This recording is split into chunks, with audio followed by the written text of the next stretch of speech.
menyertai kehidupan kita. Dan pada siang hari ini bersama-sama kita mau membesarkan nama Tuhan, kita mau menyembah Tuhan. Apa kabarnya? Bersama Yesus luar biasa. Masih kurang. Apa kabarnya? Bersama Yesus luar biasa. Yes, yes, yes. Karena kita semua bangkit berdiri, kita akan naikkan puji-pujian kita. Kita mau belajar menghormati Tuhan, kita mau menyanyi dengan sungguh-sungguh sebagai rasa ungkapan syukur kita buat kasih Tuhan yang begitu besar dalam kehidupan kita. Mari kita semua duduk sejenak di hadapan Tuhan. Kita renungkan kebaikan Tuhan dalam kehidupan kita. Terima kasih Tuhan. Haleluya, haleluya. Terima kasih Bapa. Terima kasih Tuhan Yesus. Kami persembahkan ibadah ini untuk hormat dan kemuliaan nama Tuhan kami. Tuhan yang kami sembah, Allah yang besar, Allah yang perkasa. Kami mengagungkan Engkau Tuhan, sebab Engkau yang layak untuk dipuji dan disembah dalam kehidupan kami. Terima kasih Bapa. Ibadah ini kami persembahkan untuk hormat dan kemuliaan nama Tuhan. Mari kita semua katakan sama-sama, sungguh besar setiamu dalam hidup.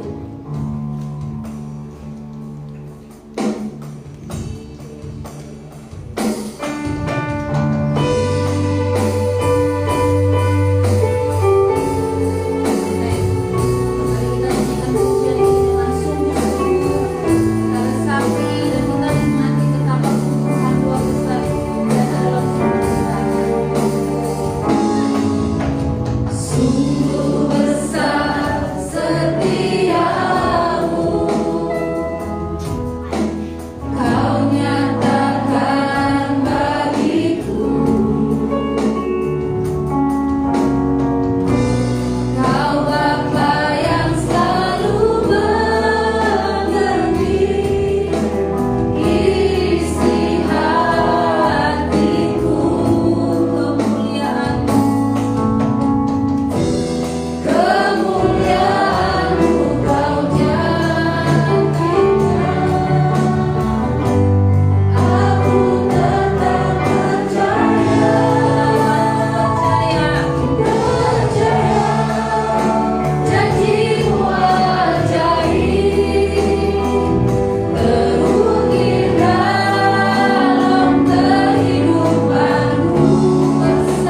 segalanya. Mari kita bersuka cita bersama. Haleluya.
menepati janjinya.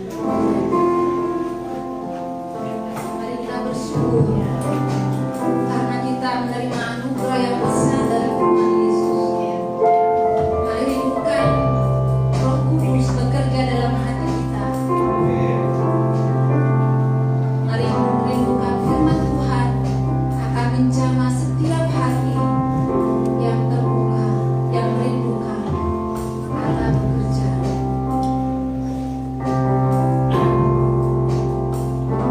Seperti rusa yang haus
tahu Tuhan hidup kami seringkali mendukakan hati Tuhan. Seringkali kami hadir ke tempat ini hanya sebagai rutinitas belaka Tuhan. Kami tidak betul-betul haus dan rindu akan Engkau seperti rusa. Siang hari ini kami mau setiap anak-Mu yang hadir di tempat ini Tuhan betul-betul merasakan hati yang haus dan dahaga akan firman Tuhan. Sehingga setiap kali kita mendengar firman Tuhan, kita bukan hanya menjadi pelaku firman, tapi Roh Kudus memberi kami kekuatan untuk boleh menjadi pelaku-pelaku firman. Siang hari ini Tuhan, persiapkan hati kami semua bagaikan tanah yang gembur, yang siap ditabur benih firman Tuhan. Dan ketika benih itu ditanamkan, akan berakar, bertumbuh dan berbuah di dalam Tuhan. Hamba-Mu Tuhan yang akan memberitakan firman-Mu, ampuni segala dosa dan kesalahan yang membuat hamba-Mu tidak layak. Otoritas Allah atas hamba-Mu, setiap perkataan yang keluar dari mulut bibir hamba-Mu, biar Roh Kudus yang menuntun. Dan kami serahkan Tuhan jam ini, sesi ini Tuhan, biar Engkau sendiri yang berbicara. Segala kemuliaan hanya bagi Tuhan. Haleluya. Amin. Wah, puji Tuhan. Luar biasa. Terima kasih Pak Alex untuk boleh hadir di tempat ini. Cukup dadakan ya Pak ya infonya. Tapi luar biasa, saya senang bisa hadir di tempat ini.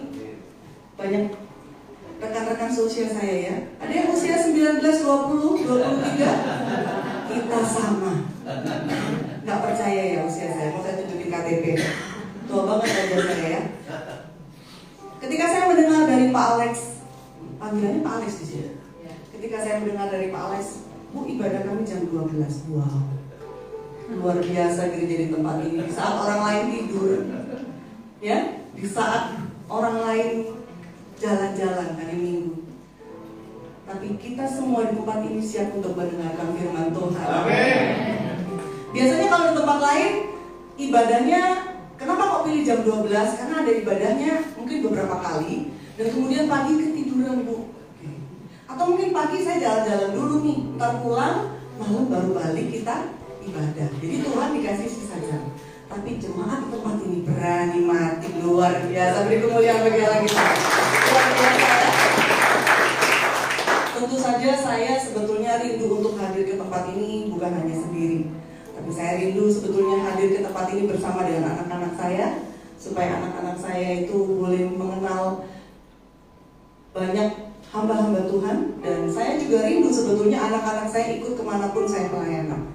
Memang sudah sering kali saya bawa, tapi karena ini dadakan jadi saya nggak bisa bawa.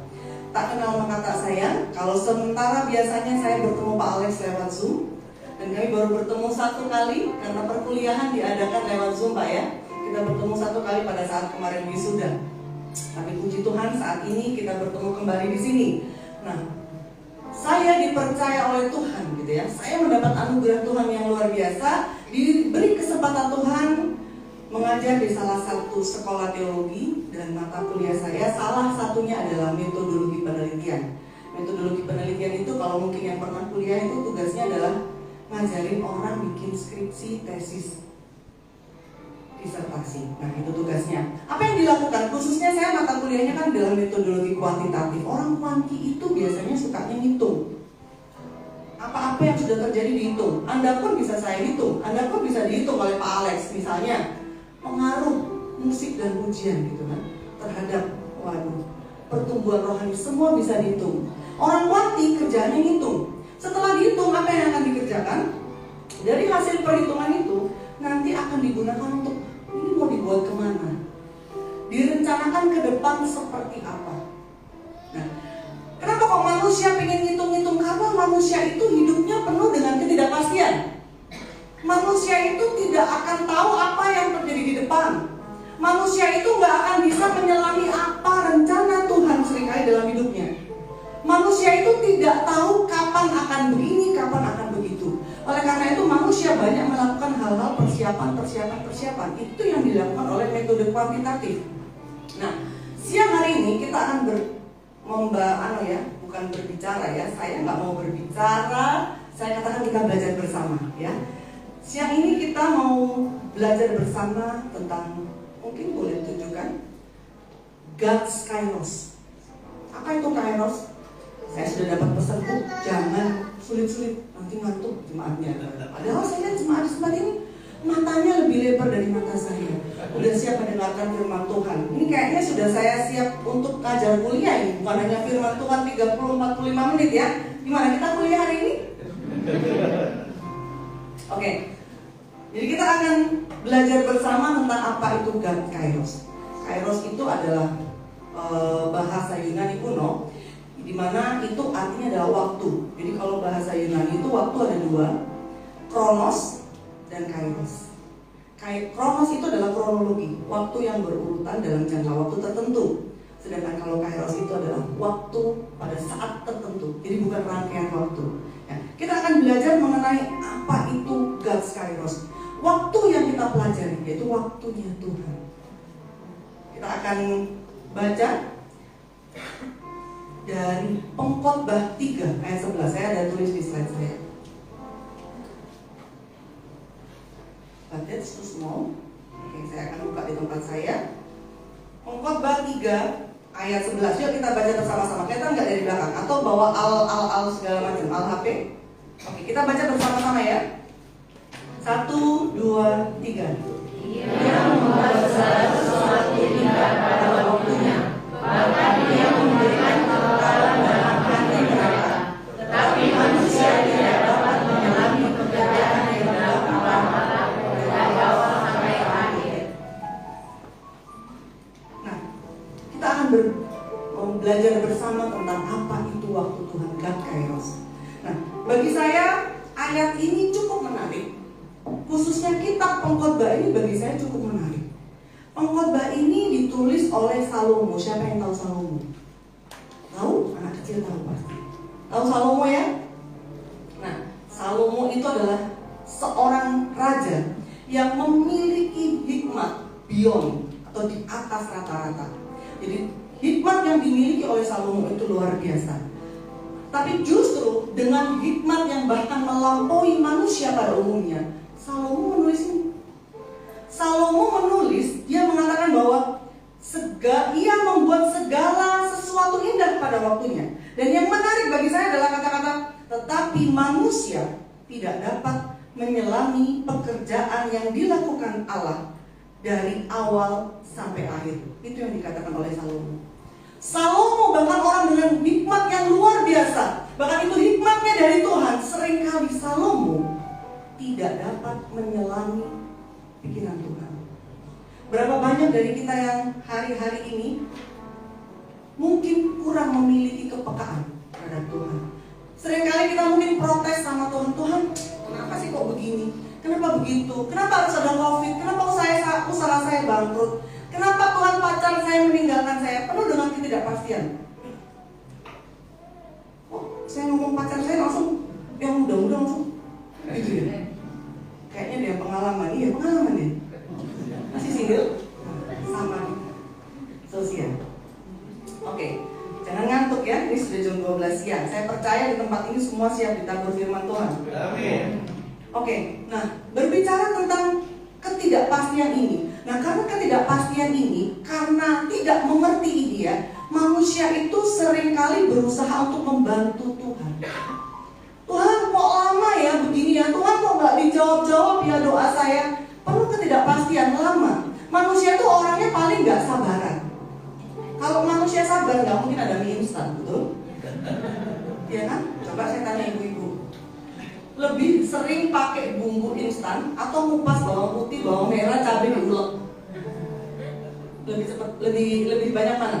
Yang ibu-ibu?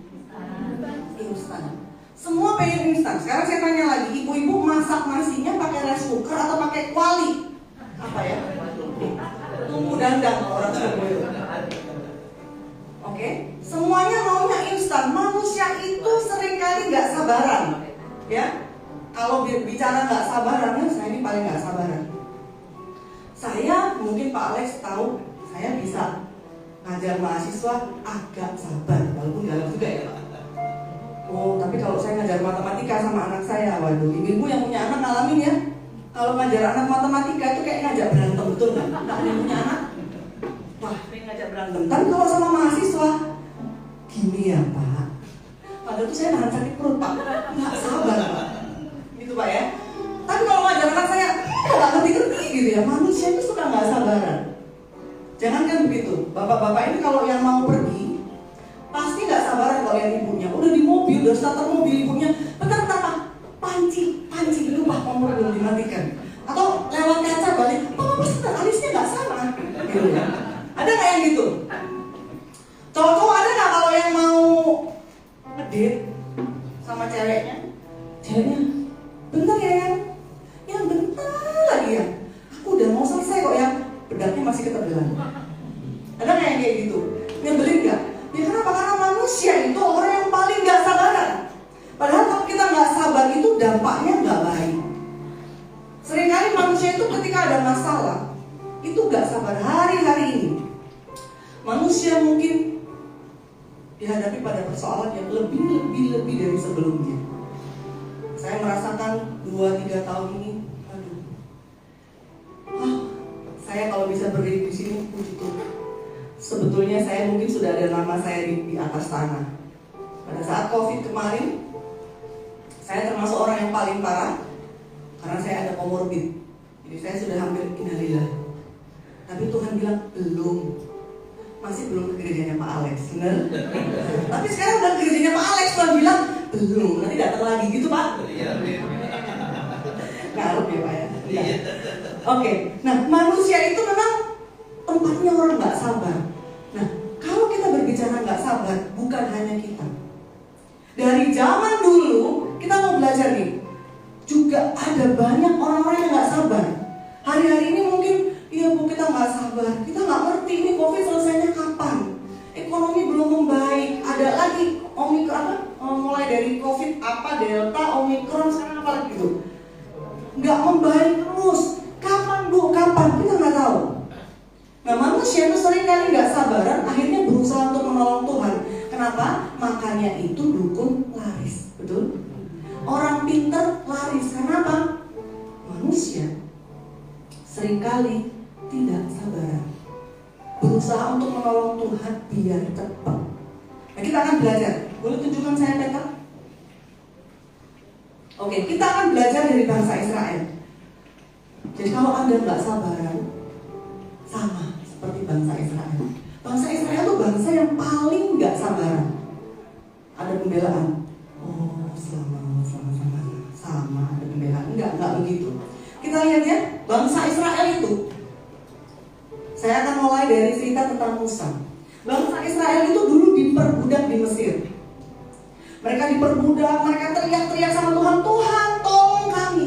Kenapa mereka bukan diperbudak, mereka disiksa, ditindas. Karena waktu itu Raja Mesir melihat, loh kok semakin banyak ya bangsa Israel ini. Di Mesir, waktu itu jumlah penduduknya ya, jumlah rakyatnya itu bahkan dianggap kurang dari jumlah bangsa Israel. Akhirnya rajanya takut nih kalau mereka semakin banyak nih mereka berkuasa. Akhirnya disiksalah mereka, ditindas mereka, akhirnya supaya mereka mati. Tapi jumlah mereka semakin hari semakin bertambah banyak. Mereka teriak-teriak bilang, Tuhan lepaskan kami, bebaskan kami. Tuhan kirim Musa.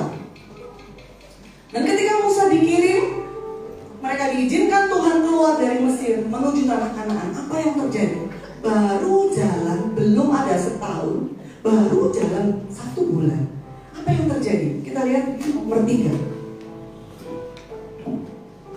Jadi, saya nggak bawa pointer. Jadi di sini ya, mereka melewati padang belantara Syur.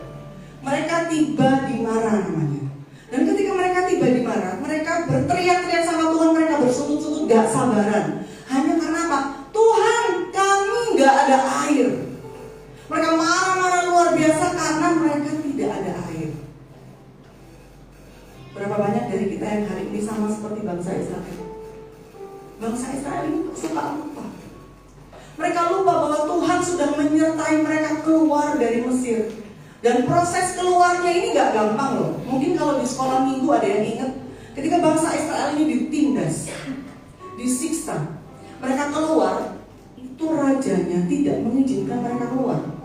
Sampai akhirnya Tuhan kasih tulah kepada bangsa Mesir, supaya akhirnya raja ini mau membebaskan bangsa Israel keluar dari Mesir. Penyertaan Tuhan yang sekian banyak dalam hidup mereka. Ketika mereka tiba di Mara, mereka nggak dapat air. Oke. Kembali. Wah, ini pecah ini. Habis ini saya totalan ya Pak. Oke. Ketika mereka tiba di Mara, mereka teriak-teriak sama Tuhan. Tuhan, kami nggak ada air. Seharusnya mereka tidak perlu melakukan seperti itu, nggak perlu bersungut-sungut. Untuk setiap rancangan Tuhan, rencana Tuhan itu ada waktunya. Tapi apa yang terjadi? Mereka nggak mau. Berapa banyak dari kita dan saya? Usia saya sudah 16 tahun. Nah ini saya bingung. Usia saya sudah sekian, gitu ya. Sama. Usia saya yang sudah sekian puluh tahun, saya percaya bahwa kalau saya ada sampai hari ini, semua semata-mata karena pernyataan Tuhan. Tetapi seringkali dalam kehidupan itu berjalannya waktu. Ketika ada masalah, saya sering bersungut-sungut juga sama Tuhan. Saya katakan, Tuhan kapan? Udah gak kuat Tuhan, udah gak selesai ini masalahnya. Sama kayak bangsa Israel. Kadang-kadang kita lupa bahwa kalau Tuhan sudah menyertai saya, menyertai hidup saya sekian puluh tahun, pasti Tuhan gak akan biarkan saya sendiri. Tuhan gak akan biarkan saya kelaparan. Tuhan gak akan biarkan saya mati karena kekurangan makanan dan karena pandemi dan sebagainya. Kalau memang kita dipanggil Tuhan, itu memang karena kehendak Tuhan. Tapi ketika saya mengalami COVID, Tuhan, kok gak selesai-selesai? Saya sakit COVID, orang lain 12 hari recover. Saya 1 bulan setengah, 2 bulan, 2 bulan setengah, 3 bulan. Saya masih belum bisa tarik nafas. Saya kemana-mana masih sering pakai oksigen. Bahkan ketika COVID itu melanda, saya jalan 3 langkah, sakit dada saya begini. Sakit. Kamar mandi saya, tempatnya hanya 5 langkah dari tempat tidur saya, tapi saya nggak mampu jalan ke situ. Waktu itu saya bilang, Tuhan, ambil saya. Daripada saya harus mati dengan cara kelepek-kelepek seperti ikan kurangan air, nggak ada air megep-megep. Baik Tuhan, ambil saya. Waktu itu saya bersungut-sungut, Tuhan kapan? Saya nggak bisa nafas, bahkan gosok kamar mandi pun saya susah waktu itu. Saya lupa akan penyertaan Tuhan dan bangsa Israel sama. Mereka juga bersungut-sungut seperti itu. Enggak Tuhan, untuk kami makan. Di sini di padang belantara ini kami nggak ada makanan. Protes lagi mereka.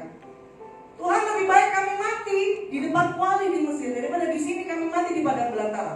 Mereka katakan nggak ada kuburan lain kah di Mesir sampai kami harus mati di padang belantara. Hanya karena mereka tidak ada makanan. Mereka lupa bahwa mereka dulu disertai Tuhan dan mereka lupa bahwa mereka yang teriak-teriak sama Tuhan. Mereka yang teriak-teriak minta ditolong. Tuhan, bebaskan kami dari Mesir. Tuhan, bebaskan kami dari siksaan dan penindasan ini. Tapi apa yang terjadi? Ketika mereka sudah keluar dari padang gurun, mereka bilang, Tuhan dan Musa, kenapa engkau ikut campur sama urusan kami? Kenapa engkau ikut campur sama urusan kami? Kenapa engkau bawa kami ke padang gurun yang membuat kami nggak bisa makan? Apa yang terjadi?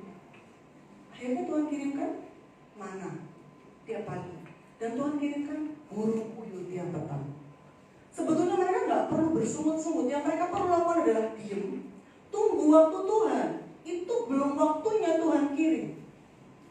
Berapa banyak dari kita yang ketika kita menghadapi masalah kayak bangsa Israel ini, seperti bangsa Israel ini, Tuhan, kami ada masalah, bersungut-sungut padahal Tuhan bilang tunggu dulu, belum saatnya. Nanti aku akan kirimkan burung puyuh. Nanti aku akan kirimkan mana pertolongan kalian. Belum lagi seperti itu. Turun lagi mereka. Mereka turun di nomor 7 dan 8 di Meriba.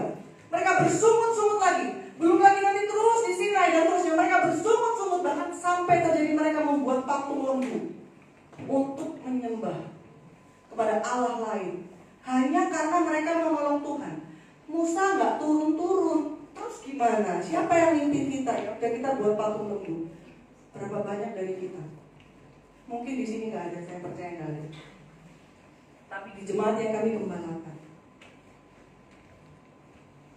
saya nggak mau bilang sukunya apa, tapi di jemaat yang kami gembalakan, tahun 2013, saya mengadakan penelitian. Waktu itu saya ngambil doktor, dan tahun 2013 itu saya meneliti tentang jemaat di gereja saya. Yang saya teliti adalah bagaimana tingkat okultisme. Okultisme itu tahu ya? Okultisme itu keterlibatan manusia dengan kuasa gelap. Nah, saya meneliti jemaat saya sendiri tentang okultisme ini. Jemaat kami adalah jemaat yang setia. Jemaat kami adalah jemaat yang sangat rajin beribadah setiap hari Minggu. Rumah mereka jauh. Gereja kami di satu kota dan jemaat ini dari kota lain. Dan mereka harus menempuh perjalanan 1 jam. Yang paling dekat ya 30-45 menit untuk mencapai gereja saya. Tapi setelah saya melakukan penelitian untuk disertasi saya, yang terjadi adalah tingkat keterlibatan jemaat kami dengan okultisme di atas 50%. Hasil penelitian kami menunjukkan bahwa jemaat kami itu masih percaya air yang dikasih oleh nenek moyang. Kalau sakit, air yang ditiup-tiup. Mereka masih percaya dengan koin-koin yang diberi oleh nenek moyang, dan mereka tidak berani membuang koin itu, karena kalau mereka buang koin itu mereka akan sial. Mereka masih percaya pada kain-kain yang diberikan oleh nenek moyang mereka.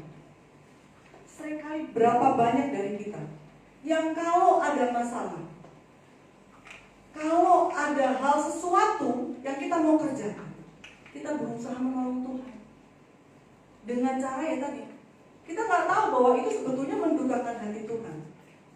Berapa banyak dari kita yang berusaha menolong, mempercepat kerjaan Tuhan, padahal Tuhan bilang apa? Tunggu, belum waktunya.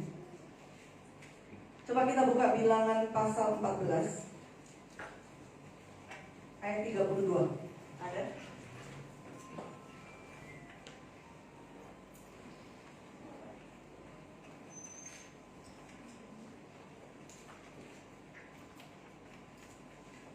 Kadang-kadang kita suka gak percaya sama Tuhan, dan kita tuh suka nolong Tuhan karena kok waktunya Tuhan lama, supaya cepat kita tolong Tuhan. Berapa banyak dari kita yang gak sabaran seperti ini? Saya bacakan Bilangan 14. Tetapi mengenai kamu, bangkai-bangkaimu akan berhantaran di padang gurun ini, dan anak-anakmu akan mengembara sebagai penggembala di padang gurun 40 tahun lamanya, dan akan menanggung akibat ketidaksetiaan sampai bangkai-bangkaimu habis di padang gurun. Selanjutnya, sesuai dengan jumlah hari yang kamu menderita negeri itu, yakni selama 40 hari. 1 hari dihitung 1 tahun, jadi 40 tahun lamanya. Kamu harus menanggung akibat kesalahanmu, supaya kamu tahu rasanya jika aku berbalik daripadamu. Apa yang terjadi kalau untuk bangsa yang tidak percaya sama rencana Tuhan? Itulah yang dikatakan Salomo, Pengkhotbah 3 ayat 11. Manusia seringkali tidak dapat menyelami rencana Tuhan. Manusia seringkali tidak mengerti apa rencana Tuhan. Dan manusia seringkali berpikir bahwa rencana Tuhan ini kok lama ya. Saya maunya begini, tapi Tuhan kok lama ya. Dan itu yang terjadi. Apa yang terjadi? Bangsa Israel yang tadi, yang gak percaya, gak setia sama rencana Tuhan, gak percaya sama Tuhan, bangkai-bangkainya berhantaran di padang gurun. Mereka gak masuk ke tanah Kanaan. Bayangkan kita, apa yang terjadi kalau kita ini gak percaya sama rencana Tuhan. Seringkali kita gak perlu ngerti apa itu rencana Tuhan. Satu hal yang pasti kita harus tahu, kita pegang teguh, bahwa rancangan Tuhan adalah rancangan hari depan yang penuh harapan dan bukan rancangan kecelakaan. Amin. Oke, next. Belum ya? Oke. Suatu ketika saya ambil rapot anak saya. Anak saya ketika itu yang sulung, cowok, sekolah di salah satu sekolah Kristen. Dan ketika saya ambil rapot itu, di kelas itu ada seorang ibu yang anaknya itu langganan dipanggil guru BP. Setiap kali rapotan, baik itu rapot semester, mid semester, atau mungkin ada rapot sisipan, itu namanya apa itu? Ibu ini selalu dipanggil ke sekolah. Kenapa? Karena anak dari ibu ini ada aja, kalau nggak mecahin mikroskop, kalau nggak salah, main bola di dalam kelas, kaca pecah. Kemudian kalau nggak salah ya ini berkelahi sama temennya. Saya nggak ingat juga ceritanya, pokoknya anak ini sering berbuat sesuatu yang membuat orang tuanya dipanggil ke sekolah. Dan singkat cerita, dari cerita ibu ini juga, ternyata adiknya dari anak ini yang sekolah di sekolah anak saya ini sama. Orang tuanya sampai harus memindahkan sekolah dari satu sekolah ke sekolah Kristen yang dianggap lebih ketat. Nah, si adiknya ini perempuan. Adiknya ini sama, perempuan tapi nggak pernah mau pakai rok. Casingnya bener-bener cowok. Dan dia mengkoordinir teman-teman satu kelasnya ceritanya untuk main lari, sehingga kejar-kejaran tuh ya, main polisi-polisian, sehingga naik ke meja guru dan katanya meja guru tuh kacamatanya pecah. Nah, orang tuanya ini ketika menceritakan pada guru BP ini sampai nggak bisa berkata-kata. Saya bisa membayangkan apa yang dirasakan oleh orang tua ini. Orang tuanya sampai nggak bisa berkata-kata. Dia cuma bilang, aku percaya bahwa anak yang Tuhan berikan adalah biji mata Allah, yang Tuhan percayakan, yang aku harus jaga, aku lindungi. Dan aku percaya waktu Tuhan. Kalau sekarang aku belum melihat anakku dipakai Tuhan luar biasa, kata ibu ini. I'm waiting for God Kairos. Aku menunggu waktu Tuhan. Aku tunggu sampai Tuhan, aku bisa melihat rancangan Tuhan dalam hidup anak ini. Ibu ini mungkin merasa bahwa aku nggak lihat rancangan hari depan yang penuh harapan. Aku nggak melihat rancangan Tuhan yang katanya luar biasa dahsyat dalam hidup kami sekeluarga, dia bilang gitu. Sekalipun aku nggak melihat, aku percaya ada waktu Tuhan. Next dulu. Anda tahu? Anak yang ibunya dipanggil ke kepala sekolah itu. Anda mau tahu ibu yang brengsek itu yang sampai gak bisa didik anaknya itu? Ada fotonya. Ada. Anda mau tahu? Ibu yang hanya bisa berdoa. Lihat saya dong. Saya maksudnya. Ibunya saya. Saya lah ibunya. Tamparan sebetulnya buat saya. Tapi nggak ada yang bisa dilakukan. Waktu itu saya nggak melihat rancangan Tuhan hari depan yang penuh harapan untuk anak ini apa. Yang tukang berkelahi langsung tuh mah anak ibu aja gitu, jangan ikutin. Tukang berkelahi, jagoan di sekolah. Waktu itu saya nggak bisa melihat rancangan hari depan yang penuh harapan. Memang waktu dia kecil, waktu umur setahun dia opname, masuk rumah sakit. Umur 2 tahun dia opname, masuk rumah sakit. 3 tahun, 4 tahun, 5 tahun, 6 tahun. Sampai saya nggak kuat. Tuhan katakan levernya bengkak. Saya bilang, Tuhan, jangan ambil nyawanya. Terus gak popor nakal. Waktu itu saya sempat begitu, Tuhan jangan ambil. Di saat dia sakitnya parah, saya sampai menangis, tukar sama nyawa saya waktu itu. Saya bilang, udah Tuhan, kasih dia umur panjang, gak apa-apa nakal, yang penting masih hidup. Singkat cerita, bener nakal. Dan saya tarik omongan saya sama Tuhan. Saya baca firman Tuhan. Enggak, anak itu biji mata Allah. Biji mata itu biji yang sangat berharga. Mata itu kalau kita nggak ada mata, kita nggak bisa melihat, kita nggak tahu jalan, ya kan? Kalau kita nggak punya mata kita kena debu sedikit aja gimana? Bisa merah. Dan saya tahu bahwa itu adalah tugas saya. yang Tuhan percayakan untuk menjaga biji mata ini. Saya hanya bisa tumpang tangan doa. Tiap malam saya tumpang tangan. Saya patahkan kutuk untuk anak saya. Cerita tentang kutuk ini berlanjut, Pak. Nanti Pak episode yang berikutnya. Jadi anak saya ini dari pihak papanya itu adalah dukun yang paling sakti di satu kota. Dulu sudah meninggal. Dan ketika saya belajar terus tentang firman Tuhan, ternyata kalau kita ada okultisme seperti itu ya, maaf ya, yang ada masih banyak pegang jimat, masih pakai air, kutubnya itu sampai ke 4 keturunan. Ada yang sampai ke 7 keturunan di Alkitab, dan ada yang sampai ke 10 keturunan. Setiap hari saya doakan, saya nggak lihat kok kayak nggak ada rancangan Tuhan yang luar biasa dalam hidupnya. Saya tunggu waktu Tuhan 1 tahun, 2 tahun, 3 tahun, 10 tahun, 11 tahun, 12 tahun, saya lama tunggunya. Tapi saya cuma lakukan itu.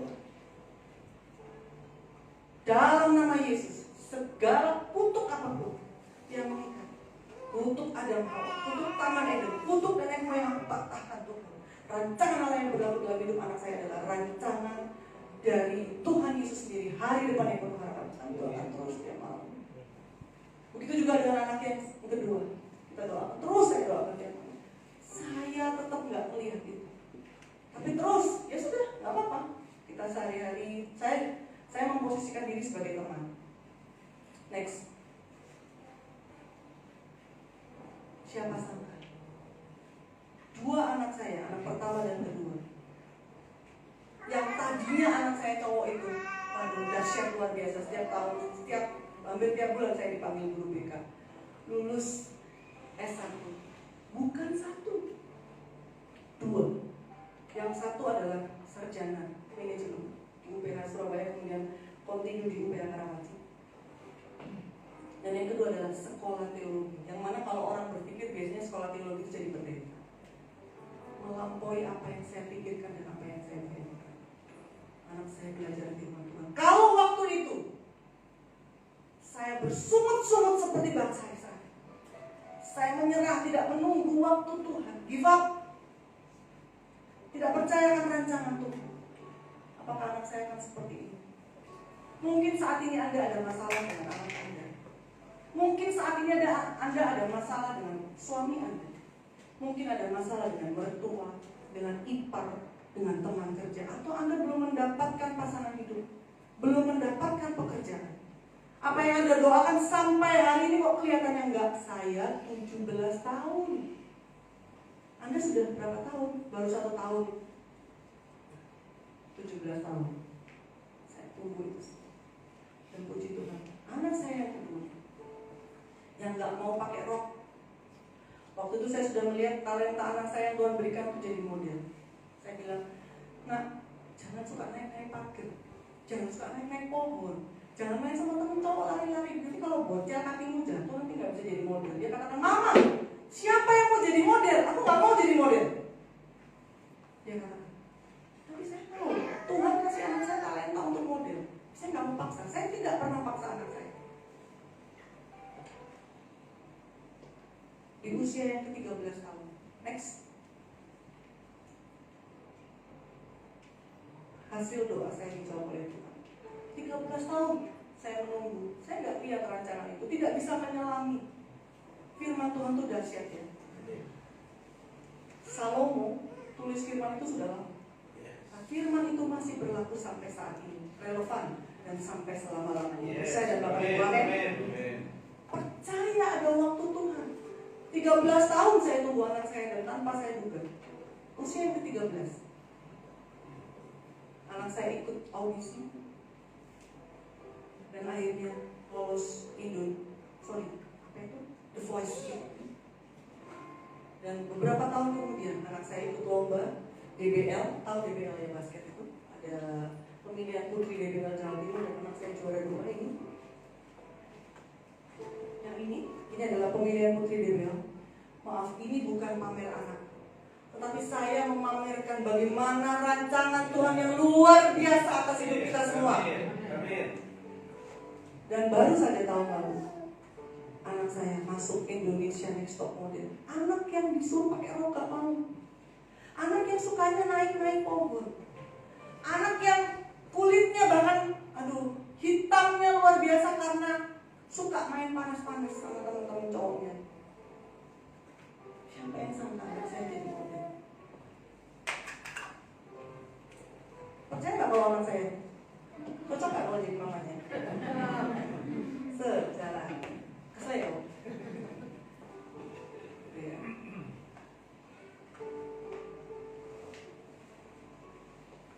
Masih ada waktu, Pak? 1 jam lagi? 2 jam. Bagaimana kalau kita buka sesi kelas 1 hari ini? Nah, untuk anak-anak yang muda-muda, yang 19, 20, mungkin Anda bingung saat ini. Tuhan, kok hidup saya biasa-biasa aja? Kok hidup saya kayak nggak ada nggak ada yang spektakuler dalam hidup saya. Percaya,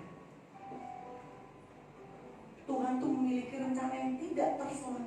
Amin. Bahkan Salomo pun dengan hikmatnya tidak bisa mengerti rencana Tuhan. Yang perlu Anda lakukan adalah setia, percaya dan berpegang teguh pada janji Tuhan itu. Mungkin sekarang Anda lihat hopeless, hidup Anda hanya pergi sekolah, pulang, pergi sekolah, pulang, nothing special. Kerjakan itu dengan setia, lakukan yang terbaik seperti seolah-olah untuk Tuhan. Tuhan akan pakai Anda luar biasa melampaui apa yang Anda bayangkan, apa yang Anda pikirkan. Tepuk tangan bagi Allah.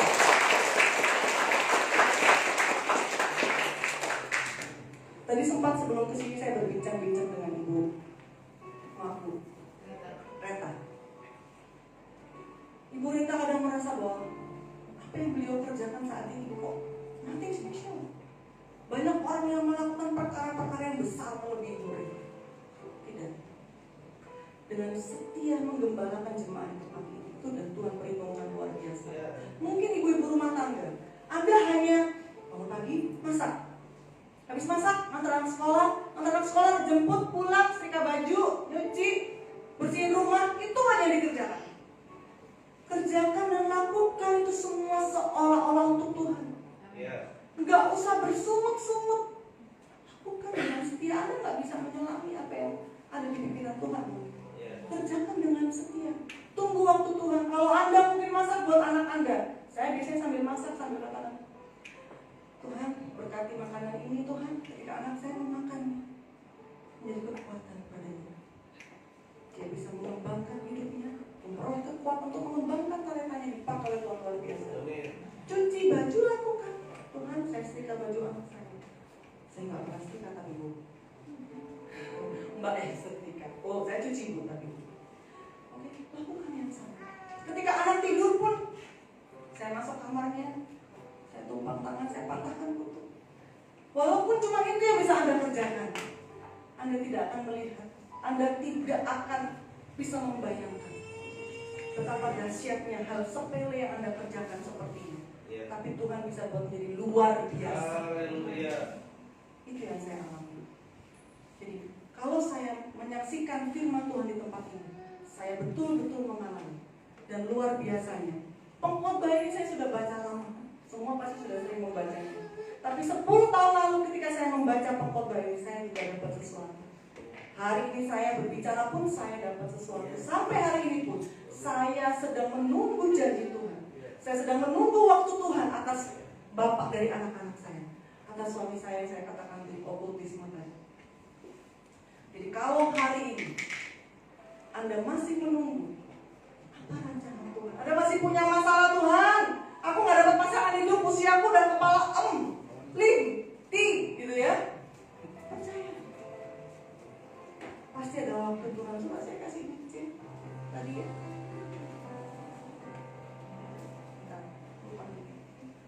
Bila kau izinkan sesuatu terjadi,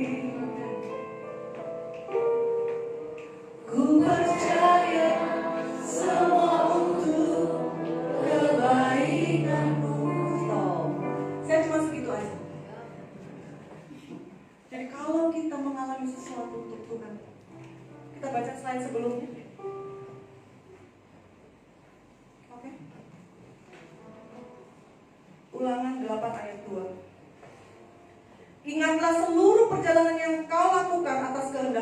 Allahmu di padang gurun selama 40 tahun ini dengan maksud merendahkan hatimu dan mencobai engkau untuk mengetahui apa yang ada dalam hatimu, yakni engkau berpegang pada perintahnya atau tidak.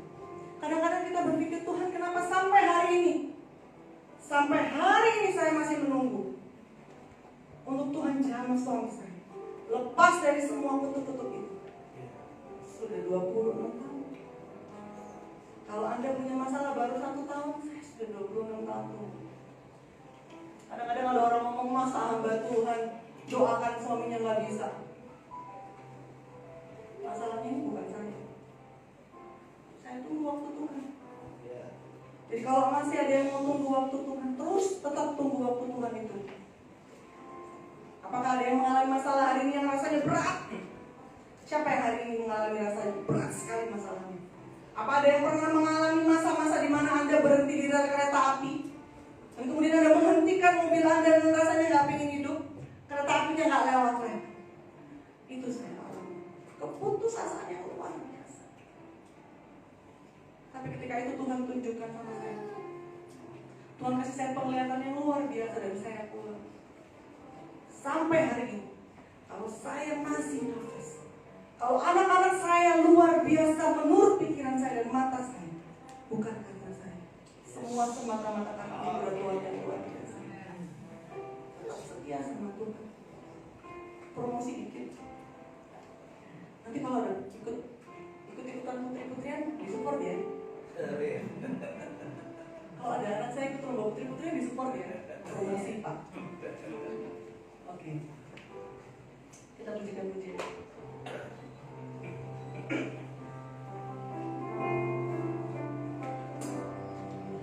Kau izinkan sesuatu terjadi. Ku percaya semua untuk kebaikanku. Bila telah tiba waktumu, ku percaya kuasa-Mu memulihkan hidupku.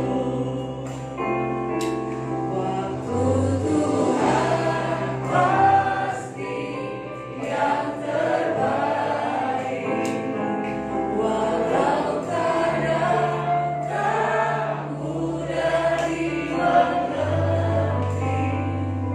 Lewati cobaan, ku tetap percaya waktu Tuhan pasti yang terbaik. Tutup mata saudara, jangan lihat kiri kanan. Jangan sibuk ngurusin urusan orang lain. Fokuskan diri Anda sendiri sama Tuhan. Apa yang Anda tunggu sampai saat ini mungkin belum Tuhan jawab sepertinya. You are still waiting on Kairos. Anda sedang menunggu waktu Tuhan. Minta Roh Kudus untuk kuatkan untuk Anda tetap berpegang teguh pada janji Tuhan. Sekalipun Anda mungkin tidak dapat menyelami rancangan Tuhan, sekalipun Anda mungkin tidak dapat menyelami rencana Tuhan dalam hidup saudara, percayalah, rancangan Tuhan adalah hari depan yang penuh harapan.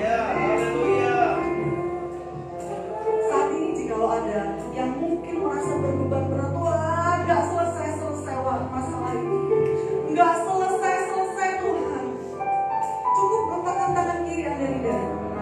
Tangan kiri Anda di dada. Arahkan hati saudara kepada Tuhan. Letakkan tangan kiri Anda. Jangan malu.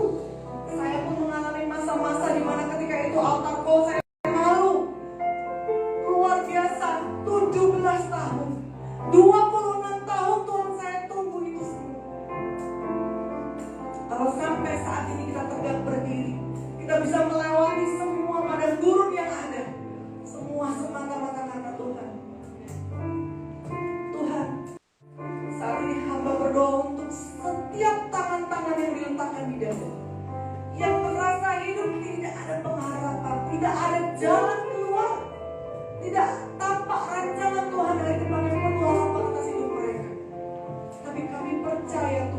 itu yang akan Tuhan kerjakan bagi kami.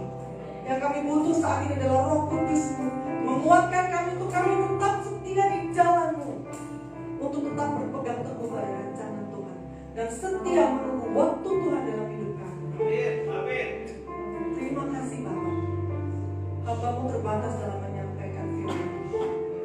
Tapi kami percaya Roh Kudus mengerjakan melebihi daripada apa yang kami mau pikirkan dan kami bayangkan dalam hidup kami. Terima kasih Tuhan untuk siang hari ini. Waktu kami terbatas, kemampuan kami terbatas, dan hamba-Mu yang terbatas ini Tuhan, biarlah semuanya diperlengkapi oleh Roh Kudus mengerjakan perkara yang luar biasa dalam nama Tuhan kami Yesus Kristus. Haleluya. Amin.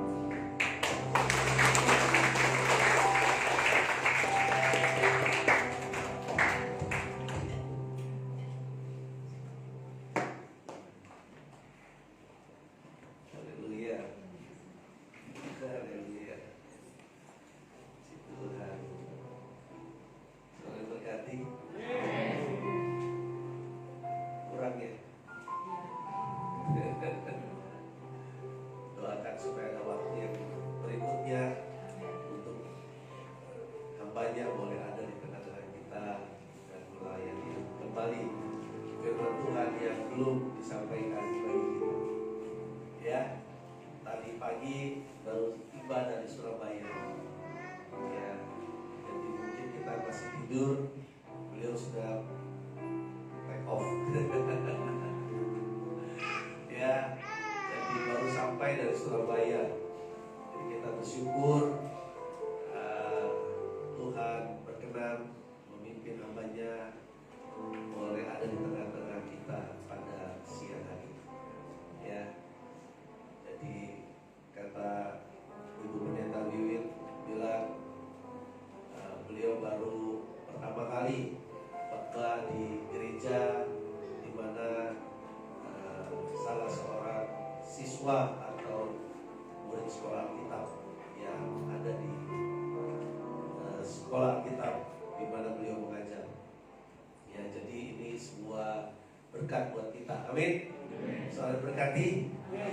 Jadi sekarang apa yang menjadi kekhawatiran Bapak Ibu, ketakutan terhadap kehidupan ini, hal-hal yang membingungkan, hal-hal yang membagongkan. Bahasanya sekarang begitu ya, bingung dibilang bagong ya. Ya, kita sekarang udah tahu jawabannya. Ya, suruh setia dan percaya. Ya, lakukan aja bagian kita, taat sama Tuhan, lakukan dengan setia, dengan tekun segala perintah-perintah Tuhan. Lakukan aja bagian kita. Jangan bersungut-sungut, jangan memberontak. Tunggu waktu Tuhan. Amin. Ya. Jadi Ibu Pendeta Nilu Wiwit yang sudah menyampaikan firman Tuhan bagi kita, juga memberikan kesaksian penyertaan Tuhan dalam kehidupan hambanya yang luar biasa, yang tidak mudah, umur 17 tahun, 26 tahun, tidak mudah. Ya Bapak Ibu saudara sekalian, tapi kita percaya kesetiaan dan ketaatan kita kepada Tuhan tidak pernah menjadi sia-sia. Amin. Bukankah firman Tuhan berkata, orang yang percaya kepada Tuhan tidak akan pernah dipermalukan. Ya, jadi setia aja. Ya, tidak mudah sih ngomong setia mudah, tapi itu adalah bagian yang harus kita lewati. Ya, dan saya percaya Bapak Ibu saudara sekalian akan menjadi saksi-saksi hidup dari kasih Tuhan dan kuasa Tuhan yang tidak pernah berubah. Ya, Tuhan memberkati kita semua, dan saya percaya apapun keadaan Bapak Ibu saudara sekalian, masa depan yang luar biasa akan saya saksikan dari kehidupan Bapak Ibu saudara sekalian. Tuhan memberkati.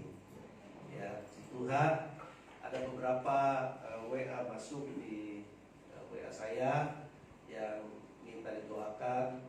Ya, ada Elva yang sudah 4 hari badannya panas, belum turun, ya, sehingga tadi tidak hadir di sekolah minggu. Mamanya bilang nggak bisa hadir karena nemenin Elva. Ya, juga buat Ibu Sani ya, juga WA bilang mamanya nggak bisa hadir karena kurang sehat, sehingga dia juga tidak bisa hadir karena menemani mamanya ya. Jadi kita berdoa supaya mereka semua sehat, kuat dalam Tuhan, amin ya. Nah, kita yang sehat kita bersyukur boleh ada di tengah-tengah ibadah hari ini ya, kita bersuka cita bersama-sama, haleluya, amin ya. Tanda-tanda wajah yang sudah lapar terlihat. Jadi anginnya kurang keras. Ya, haleluya. Semuanya diberkati Tuhan. Ini tanda-tanda sudah diberkati. Haleluya.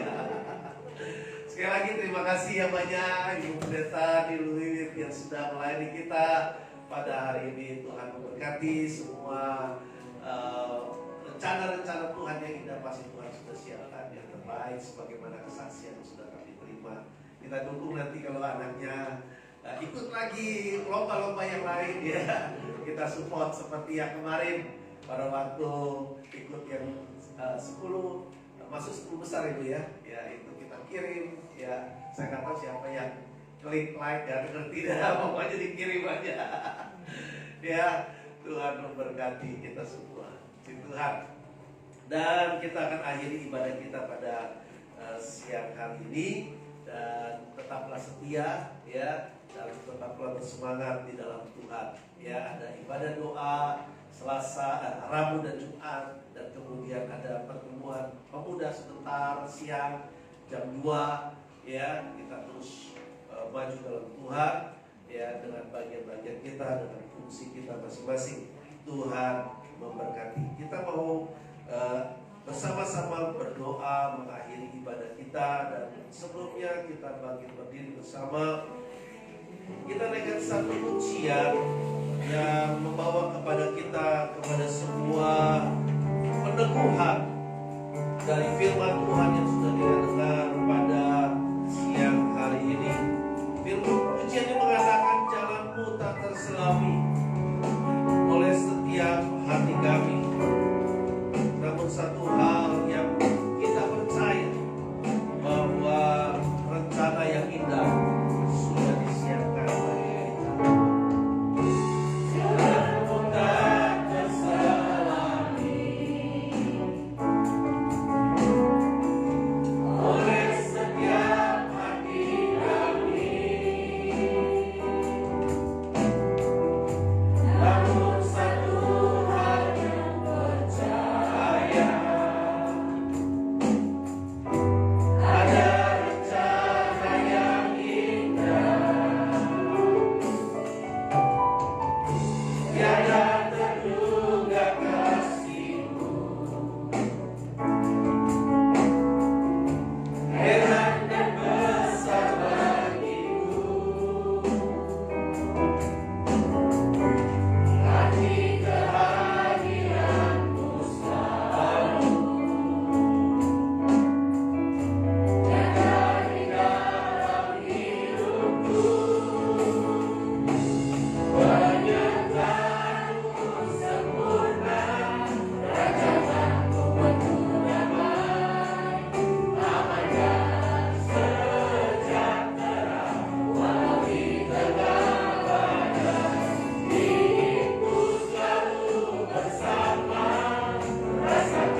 Dia mengasihi. Dia sungguh mengasihi. Jangan memberontak. Percaya saja. Oh, Dia mengasihi. Dia tahu apa yang sedang kau alami. Jalani saja. Ikuti apa yang Tuhan mau. Tangannya tidak pernah kurang panjang untuk menolong. Dia tahu dan Dia memberikan tepat pada waktu. Jauh melampaui apa yang sanggup kita bayangkan dan pikirkan. Berikan ruang sepenuhnya kepada Tuhan untuk menyatakan diri. Sehingga apapun yang sedang kita percaya bahwa Tuhan ada bersama dengan kita. Kau yang sakit, mungkin belum sembuh sampai hari.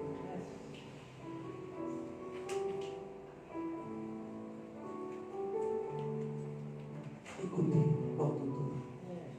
Jangan takut. Kalau sudah waktunya Tuhan suruh pulang, kita ketemu dengan Tuhan. Gak usah takut.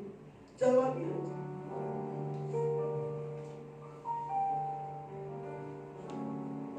Memang tidak mudah, tapi kita mau mempercayai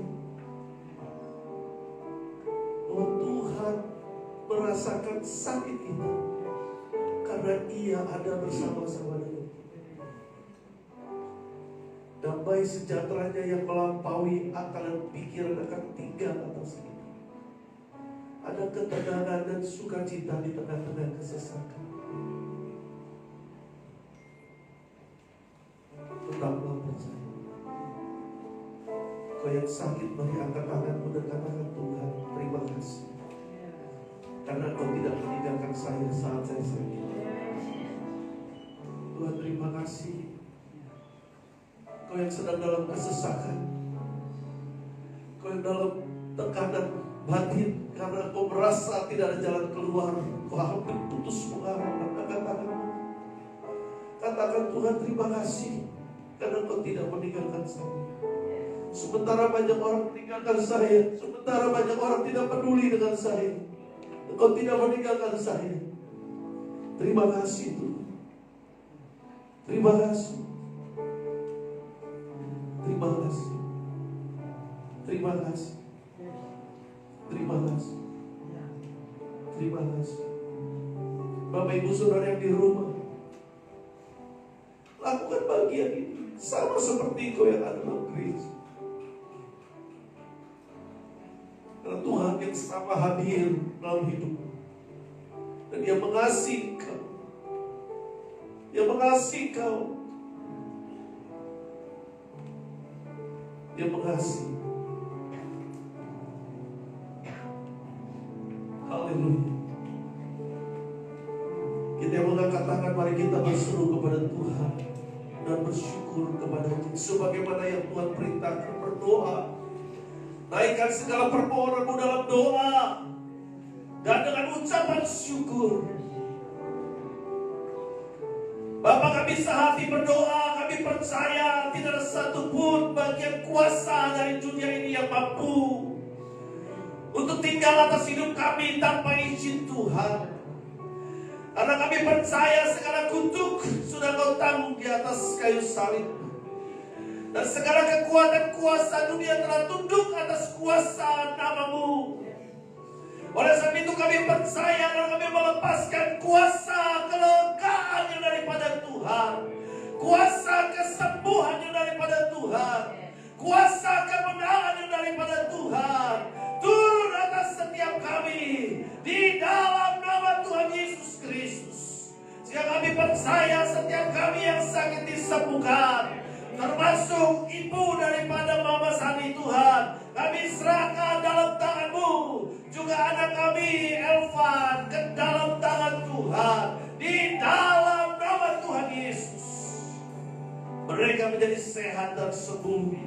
Juga untuk Ibu Ruth dan Pak Untung, juga untuk Pak Ahok dan Bu Syokli, Tuhan kami percaya Engkau menyembuhkan mereka di dalam nama Tuhan Yesus Kristus.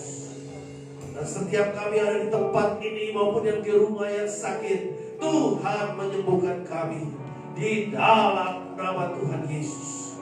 Kami percaya Tuhan Kau juga memberkati kami dengan memberikan kami kelegaan, sukacita dan damai sejahtera di tengah-tengah kesesakan, di tengah-tengah situasi yang membingungkan kehidupan kami. Kami tidak tahu jalan apa yang harus kami ambil, keputusan apa yang harus kami buat. Dan saat ini turun Tuhan hikmat marifat dari surga yang memampukan mereka melihat kebenaran-Mu dan mempercayai penyertaan-Mu dan melihat pembelaanmu, dan banyak mujizat terjadi di dalam nama Tuhan Yesus Kristus. Terima kasih Bapa. Kami percaya Tuhan lewat peristiwa yang dialami, setiap kami lebih memaknai kehadiran-Mu dalam hidup setiap kami, dan melihat bahwa kami menyembah Allah yang hidup, Allah yang tidak pernah berubah, dulu, sekarang, dan selama-lamanya. Yesus Kristus Tuhan. Haleluya, haleluya, haleluya. Bersehati berdoa, memberkati hamba-Mu Ibu Pendeta Nilu Wiwit. Tuhan, kami serahkan hamba-Mu, menyerahkan suami dan juga anak-anaknya ke dalam tangan Tuhan. Memberkati pelayanan hamba-Mu, baik di gereja di mana beliau memimpin, juga di Departemen Wanita Sinode di mana beliau memimpin, juga sebagai dosen sekolah Alkitab Tuhan. Tuhan pakai, beri kekuatan, beri kesehatan, beri kemampuan untuk melewati setiap masa-masa sulit yang harus dijalani. Dan berikan Tuhan, berkati dengan damai sejahtera dan sukacita Tuhan, melihat penggenapan janji-janji Tuhan dalam kehidupan hamba-Mu. Berkati Tuhan dengan sukacita yang selalu baru daripada Tuhan. Berkati orang tuanya, berkati keluarganya, menyerahkan hamba-Mu ke dalam tangan-Mu. Kami serahkan di dalam nama Tuhan Yesus kehidupan hamba-Mu Ibu Pendeta Nilu Wiwit dan keluarga ke dalam tangan Tuhan, di dalam nama Tuhan Yesus Kristus. Terima kasih Bapa, terima kasih. Haleluya, haleluya. Bapak Ibu dikasih Tuhan, biar kita pulang dengan sukacita yang daripada Tuhan. Semua berkat yang sudah diberikan Tuhan dari awal hingga akhir ibadah hari ini, Tuhan dipermuliakan dalam segala sesuatunya, dalam nama Tuhan Yesus Kristus. Haleluya.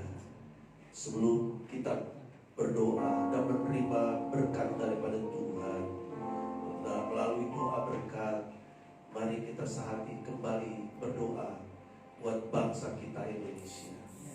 Menyerahkan Indonesia ke dalam tangan-Mu, menyerahkan kepemimpinan Bapak Jokowi dengan seluruh jajaran aparatur pemerintahan yang ada di eksekutif sampai jajaran yang terendah di RT. Tuhan, kami serahkan semua ke dalam tangan Tuhan. Mereka yang ada di yudikatif dan juga di legislatif Tuhan, kami serahkan semua ke dalam tangan aparatur pemerintahan yang ada Tuhan, biar mereka dipenuhi dengan roh takut akan Tuhan dan melakukan bagian fungsi mereka dengan sungguh-sungguh mempercayai akan hadirnya Tuhan. Kami menyerahkan juga yang memimpin dengan senjata, baik di angkatan bersenjata, juga di kepolisian Tuhan. Kami serahkan semua ke dalam tangan Tuhan.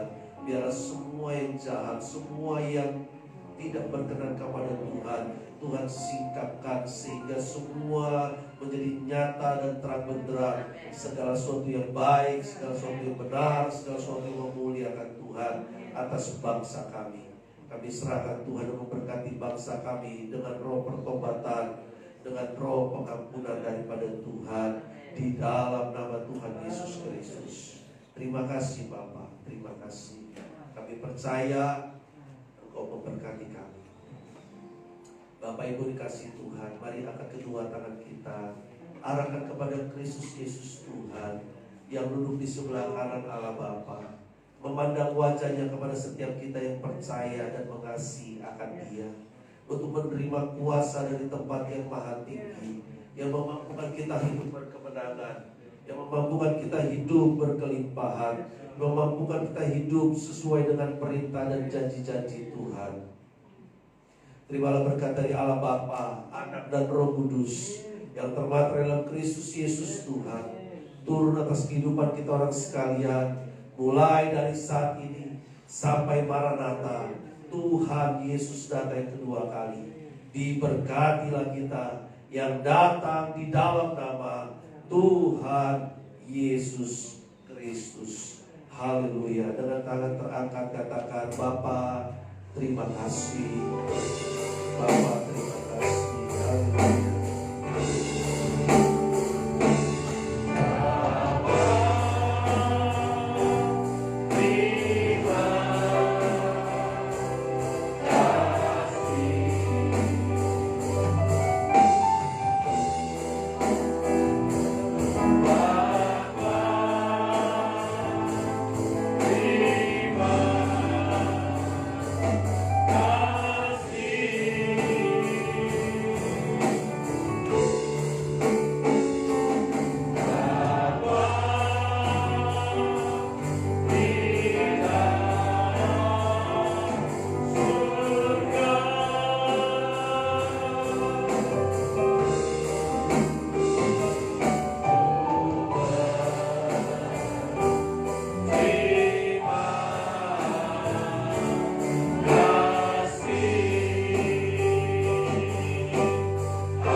Tetap setia, sampai jumpa minggu depan. Dan yang kaum muda nanti bisa tetap tinggal dan kita belajar kembali seperti kami. Sampai jumpa, Tuhan memberkati. Bisa beri salam satu dengan yang lain.